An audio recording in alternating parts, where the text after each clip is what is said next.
Welcome student, বেদাঙ্ক.com এ তোমাদেরকে স্বাগত। আমি প্রিন্সিপিয়া ম্যাম, তোমাদের ম্যাথমেটিক্স টিচার। চলে এসেছি নতুন একটি অঙ্ক নিয়ে। চলো দেখে নেওয়া যাক অঙ্কটি।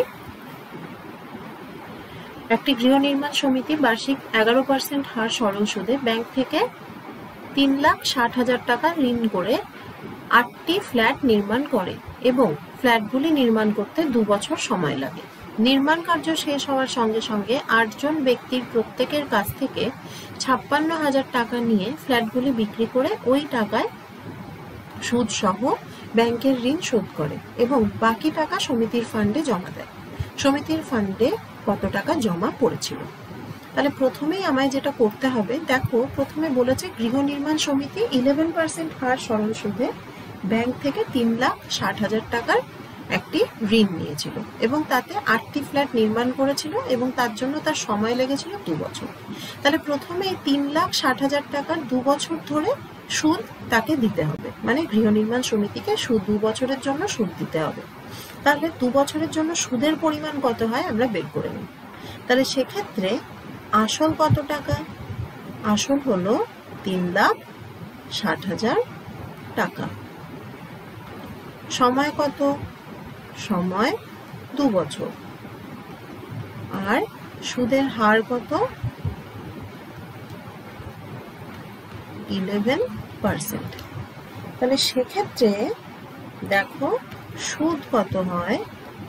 সুদ হয় PRT/100। তার মানে 3,60,000 × 2 × 11/100 টাকা।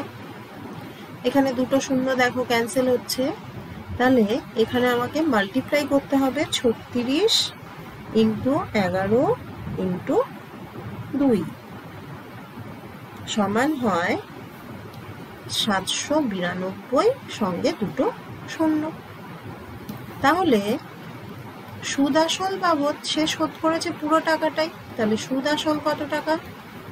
3,60,000 প্লাস 79,200 টাকা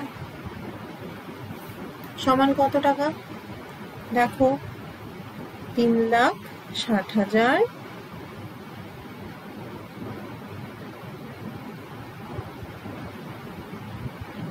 প্লাস 79,200 মানে 439,200 টাকা, 4,39,200 টাকা। এবার সে কি করেছে? নির্মাণ কাজ শেষের পরে 8 জন ব্যক্তিকে বিক্রি করে দিয়েছে ফ্ল্যাটগুলো এবং প্রত্যেকটি ফ্ল্যাটের দাম রেখেছে 56,000 টাকা। তাহলে নির্মাণ শেষে তার আয় কত? নির্মাণ শেষে তার আয় 56,000 টাকা × 8। তার মানে কত টাকা পেয়েছে সে? মাল্টিপ্লাই করে দিই, কত আসছে দেখি। 56,000 টাকা × 8, তার মানে আমার আসছে 448,000 টাকা।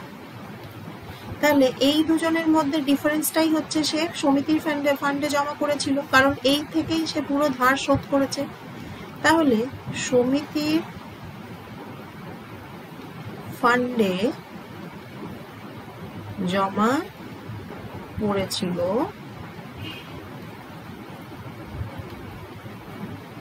448,000 মাইনাস 439,200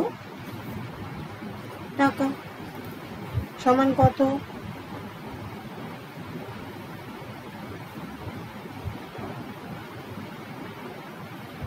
সমান হলো 8,800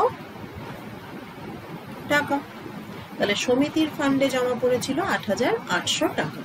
হয়ে গেল। থ্যাংক ইউ ফর ওয়াচিং বেদাঙ্ক.com। আরো নতুন নতুন অঙ্কের সমাধান পেতে অবশ্যই বেদাঙ্ক.com ব্রাউজ করুন।